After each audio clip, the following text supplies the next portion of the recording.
Welcome back. आप देख रहे हैं घर का खर्च। आज मेरे साथ रूबी तारिक मौजूद हैं और वो बता रही हैं कि रमज़ान से कैसे फ़ायदा उठा सकते हैं और इसकी फजीलत क्या है और इसकी अहमियत और इसके मकासद क्या हैं। अच्छा, मैं आगे लेकर चलती हूँ इस डिस्कशन को। अब जो है मैं बात करना चाहती हूँ शुक्र पे। शुक्र कैसे किया जाए? आप देखिए कि रमज़ान का महीना जो है वो शुक्रगुजारी का भी महीना है।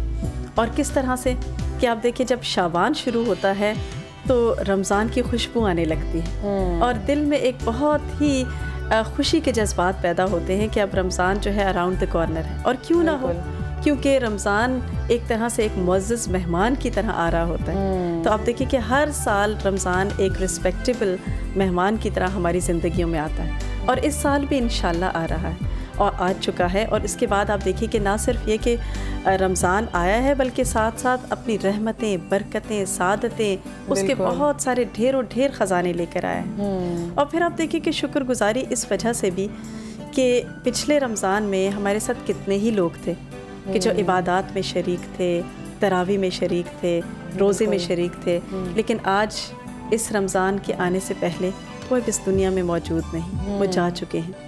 तो अल्लाह का शुक्र नहीं है कि अल्लाह ताला ने एक मरतबा फिर हमें रमज़ान की बरकतों से फ़ायदा उठाने का मौका दे दिया कि हम इसमें नेकियां कमाएं, अपने लिए अपनी बख्शिश करा सकें।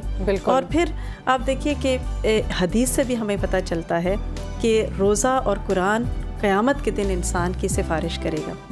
रोज़ा जो है वो क़यामत के दिन अल्लाह ताला से फरमाएगा कि मैंने इस बंदे को पूरे दिन में खाने पीने और दूसरी ज़रूरियात पूरा करने से रोके रखा, लिहाजा इसके हक़ में मेरी सिफारिश कबूल फरमा लें। ये वही वाली बात है कि हम दुनियावी सिफारिशों के पीछे तो बहुत भागते हैं कि इसकी फ़लाँ की नौकरी हो जाए, मेरी वहाँ हो जाए, मेरा ये काम बन जाए। तो उसी के चक्कर में हम कितनी सिफारिशों, कितनी भाग दौड़ करते हैं धूप में और कितनी कितनी मुश्किलें सहनी पड़ती हैं। तो यहाँ पे इस बात को लोग रियलाइज़ नहीं करते हैं कि डायरेक्ट अगर अल्लाह से मांगे और उसमें कोई वो इतना हमें धूप में तो इस हवाले से कोई भागना दौड़ना नहीं है, घर में बैठ के इबादत करनी है, टाइम स्पेंड करना है, उससे हमें कितना फ़ायदा होता है। फ़ायदे के बारे में लोगों को नहीं पता चलता। बिल्कुल, बहुत अच्छी आपने बात की सबीन कि वाकई आप देखें कि सिर्फ यही पता चले कि रोज़ा रखना जो है उससे अल्लाह के यहाँ सिफारिश हो जाएगी और वो आखिरत की मुश्किलात और वो सारी चीज़ों से इंसान बच के जन्नत में चला जाएगा, तो इससे बड़ी कोई बात हो सकती है? बिल्कुल। इसी तरह रमज़ान कुरान जो है वो भी अल्लाह के हक़ में सिर्फ अल्लाह के सामने सिफारिश करेगा कि मैंने इस बंदे को रात में क़याम की वजह से सोने से रोके रखा,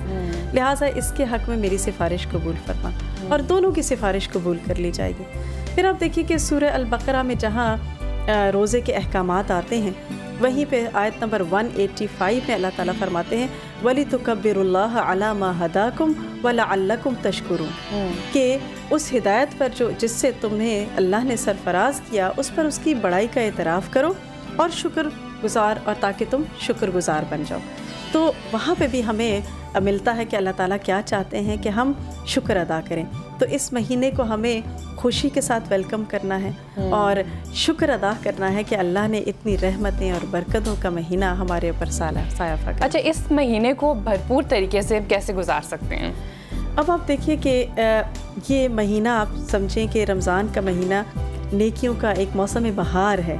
बिल्कुल, जैसे मुख्तलिफ जगह पर सेल लगती है, आप देखा होगा आपने कि दुबई फेस्टिवल होता है तो लोग किस तरह भागे भागे जाते हैं कि ब्रांडेड चीज़ें डिस्काउंटेड प्राइस पे मिल जाएंगी। तो इसी तरह रमज़ान का महीना जो है वो भी नेकियों की सेल का महीना है और उससे हमें भरपूर फ़ायदा उठाना है, लेकिन उसके लिए सबसे पहले तैयारी बहुत ज़रूरी है, क्योंकि आप जिस चीज़ की एक प्रिपरेशन के साथ कोई काम करते हैं तो उसका फ़ायदा ज़्यादा। इस तैयारी पर बात करूंगी, लेकिन एक कॉलर मेरे साथ मौजूद है, आइए उनसे बात करते हैं। जी अस्सलाम वालेकुम। जी, कौन बात कर रही है? अनम रावलपिंडी से बात कर रही है। जी अनम, कैसी हैं आप? आपको बहुत रमज़ान मुबारक। बहुत शुक्रिया। क्या कहना चाहती हैं आप? मैं एक्चुअली एक सवाल पूछना चाहती हूँ इनसे, जो आपके साथ कॉलर बैठी हुई है। जी जी बिल्कुल, ज़रूर। इनसे मैंने पूछना था कि मेरा बेबी है 5 मंथ का, तो मैं उसको फीस करवाती हूँ, तो उसका ब्लड चेंज हुआ हुआ है, तो डॉक्टर ने अलग फीस करवाने से मना किया है, तो क्या मैं रोज़े रख सकती हूँ क्योंकि मैंने उसको फीस करवाना होता है? ठीक है, आपका बहुत शुक्रिया अनम कॉल करने का। जी बहुत रेलेवेंट सवाल है इनका और इंशाल्लाह इससे बाकी बहुत सारे लोगों को भी फ़ायदा होगा। इसमें आप देखिए कि वो मदर्स के जो दूध पिलाती हैं, जो लैक्टेटिंग मदर्स हैं या वो ख़वातीन के जो प्रेगनेंसी की हालत में हों, अगर वो समझें कि उनके रोज़ा रखने से उनकी सेहत के ऊपर असर पड़ता है और ख़ास तौर पर वो माएँ के जो बच्चों को फ़ीड करवा रही हैं और टोटल मदर फ़ीड के ऊपर है, जैसे ये कह रही हैं कि दूसरे बच्चे को दूसरा फ़ीड नहीं दे सकती, तो ऐसी सूरत में फिर अगर एक माँ रोज़ा रखेगी तो वो बच्चे का फ़ीड नहीं आएगा। तो इसलिए अल्लाह ताला ने रिलैक्सेशन दी है कि उस वक्त रोज़े ना रखे जाएं और बाद में जब वो पीरियड गुजर जाए तो फिर वो आराम से वो गिनती पूरी कर लें। लेकिन इसके साथ साथ ये है क्योंकि ज़िंदगी का पता नहीं होता, लिहाजा ज़रूरी इस बात का है कि जब आप रोज़ा नहीं रख रहे तो साथ साथ एक एक रोज़े का फ़िदिया देते जाएं, एक वक्त का खाना खिलाना है किसी मिस्कीन को, ताकि वो चीज़ सर से उतर जाए और फिर इंसान आहिस्ता आहिस्ता रोज़े भी रखता चला जाएगा। ठीक है, वापस मैं आती हूँ कि किस तरह से भरपूर तरीके से हम रमज़ान को गुजार सकते हैं। जी, तो इसमें आप देखिए कि उसकी तैयारी बहुत ज़रूरी है। जैसे आप देखें कि मेहमान कोई आता है, उसके आने से पहले आप तैयारी करती हैं तो आप बड़े अच्छी तरह से उसको वेलकम करते हैं। लेकिन जब बग़ैर तैयारी के कोई मेहमान आते हैं तो फिर एक भग दौड़ होती है और इंसान उसको एंजॉय भी नहीं करता। जी बिल्कुल। तो ऐसी सूरत में उसकी प्रिपरेशन बहुत ज़रूरी है रमज़ान की, और कुछ तो पहले शुरू हो जाती है लेकिन अब भी चूँकि पहला रोज़ा है लिहाजा आराम से किया जा सकता है। इसमें एक तो ये है कि घर की सफाई वगैरह जो है वो पहले से कर ली जाए, यानी पहले 1-2 रोज़े के अंदर आप घर को खूब साफ़ सुथरा कर लें, क्योंकि इबादत का भी मज़ा उस वक्त आता है कि जब सफाई होती है, सुथराई होती है, और ख़ास तौर पे जब आपकी जाए नमाज़ें हैं उनको भी आप धो लें, उसके ऊपर थोड़ा सा इतर लगाएं ताकि जब आप नमाज़ पढ़ें तो आपको एक अच्छी फीलिंग आए।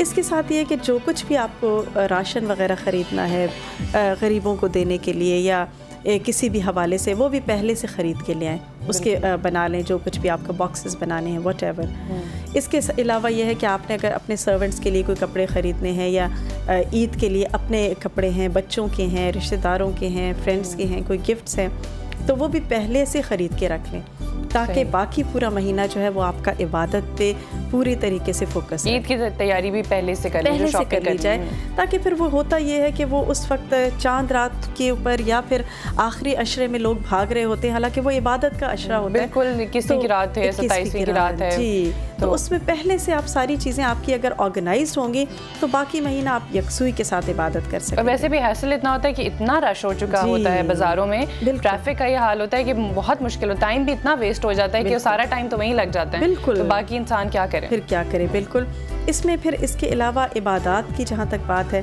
तो उसका भी एक टाइम टेबल अगर हम बना लें कि जैसे अब नमाज़ें हैं, सबसे पहली चीज़ नमाज़ों की आ जाती है, तो उसमें आप कोई टारगेट सेट कर लें कि इस दफ़ा मैंने अव्वल वक्त में नमाज़ पढ़नी है, क्योंकि अव्वल वक्त की नमाज जो है उसके ऊपर बख्शिश का भी वादा है और अल्लाह ताला उसको बेहतरीन तरीके से कबूल भी करते हैं। तो या ये है, या फिर आप ये रख लें कि मैंने क़याम लंबा करना है। अगर आम दिनों में नमाज में सिर्फ कुल वल्लाह हो रही थी तो अब ये है कि दूसरी सूरतें भी हों ताकि नमाज हमारी अच्छी हो सके। फिर इशराक और चाश्त के नवाफिल हैं, उसकी पाबंदी। फिर आप देखिए कि तहज्जुद की नमाज, उसकी फजीलत कितनी ज़्यादा है। उस वक्त पढ़ उठ के इस्तग़फ़ार करना, दुआएं मांगना जो है अल्लाह के ख़ास बंदों की निशानी है, और आजकल जो हालात हैं उसके लिए तो वैसे भी इस्तग़फ़ार उस वक्त ज़रूर करना चाहिए। फिर इसके साथ आप देखिए कि कुरान का पढ़ना है, क्योंकि कुरान रमज़ान में नाजिल हुआ, उसकी अपनी एक ख़ास उसमें अहमियत है। बिल्कुल, लिहाजा उसमें आप अगर रोज़ का एक पारा पढ़ें तो बहुत अच्छा है। उसमें आप डिस्ट्रीब्यूट कर सकती हैं कि जैसे फ़जर की नमाज़ के वक्त आधा पारा पढ़ लिया, उसके बाद ज़ोहर के वक्त 1 रुब पढ़ लिया, असर के वक्त 1 रुब पढ़ लिया, तो आपका एक पारा बहुत आराम से हो जाएगा और आपको फ़ील भी नहीं होगा। फिर आप देखिए कि इसके अलावा अगर कोई आप कहीं जा सकती हैं कुरान को सुनने के लिए उसके तर्जुमे और तफसीर के साथ, तो वो बहुत अच्छा है, क्योंकि कुरान हिदायत के लिए आया है, लिहाजा उसको समझ कर पढ़ना बहुत ज़रूरी है। लेकिन अगर कोई ऐसा नहीं है कोई भी ज़रिया, तो आप घर में बैठकर उसकी ट्रांसलेशन पढ़ सकते हैं ताकि हमें एटलीस्ट पता तो चले कि पढ़ क्या रहे हैं, हम पढ़ क्या रहे हैं, अल्लाह ताला हमसे चाहते क्या है, किताब कहती क्या है। सिर्फ नाजरा पढ़ना जो है वो काफ़ी नहीं है। फिर इसी के साथ आप देखिए कि दुआएं हैं, इस्तग़फ़ार है, इसका बहुत ज़्यादा एहतमाम करें। और एक चीज़ जो मैं कहूँगी वो ये है कि तरावी पढ़ने के बाद आप फ़ौरन सो जाएं, ताकि आपको थोड़ा सा वक्त रेस्ट का मिले और बाकी जो आपका टाइम है आप इबादत में गुजार सकें। हम ये करते हैं कि हम लेट जागते रहते हैं, जिसकी वजह से हम सहरी के वक्त भी बहुत मुश्किल से आँख खुलती है, हम उसमें ना दुआएं यकसुई से मांग सकते हैं, ना इस्तग़फ़ार कर सकते हैं, एक मुश्किल हो जाती है। तो जितने भी ऐसे काम हैं कि जो वेस्ट ऑफ टाइम है या जिनके बगैर गुजारा हो सकता है, उसको अपनी रूटीन से निकाल कर अपने आप को ज़्यादा से ज़्यादा इबादत के लिए फोकस करें, क्योंकि अल्लाह ताला फरमाते हैं अय्याम मादूदात, कि ये गिनती के चंद दिन हैं, गुजर जाएंगे, फिर पूरा साल अपनी मर्जी करते रहना, लेकिन ये चंद दिन जो है इसमें अपने आप को कंट्रोल करके इबादत। और ये है कि टाइम पे आपने बड़ी अच्छी बात की कि टाइम पर सोने से तहज्जुद पे भी इंसान बासानी उठ सकता है, और उसमें ये कि सहरी तक टाइम काफ़ी होता है, उसमें इंसान कुछ थोड़ा बहुत खा पी लेता है, वरना फ़ौरन सहरी में ना कुछ भूख लगती है ना कुछ खाया जाता है, फिर हम कहते हैं कि बड़ी वीकनेस हो रही है, पूरा पता नहीं क्यों रमज़ान शुरू होते हैं और बड़ी लेजी फीलिंग होना शुरू हो जाती है। तो हमारी रूटीन जो है वो हम बिल्कुल उसको ख़राब कर देते हैं। बिल्कुल शाबाश, आपने सही कहा। और एक चीज़ इसमें और मैं चाह रही थी कि जैसे अफ्तारी से पहले जो है ना, अगर हम टाइम पे थोड़ा अपने अफ्तारी को लगा के सजा के बैठ जाएं और एटलीस्ट 15 मिनट्स जो हैं वो हम बैठ के सिर्फ अपनी दुआएं मांगें, क्योंकि इफ्तार का वक्त भी ऐसा होता है कि जिसमें हर मुसलमान की एक दुआ ज़रूर कबूल की जाती है, तो उसको भी हमें वेस्ट नहीं करना और उससे भी भरपूर फ़ायदा उठाना। बिल्कुल, इसी के ऊपर मैं ब्रेक की तरफ चलती हूँ, ब्रेक से वापस आएंगे, मज़ीद इसी मौजू के ऊपर हम बात करेंगे। आप देखते रहिए घर का खर्च।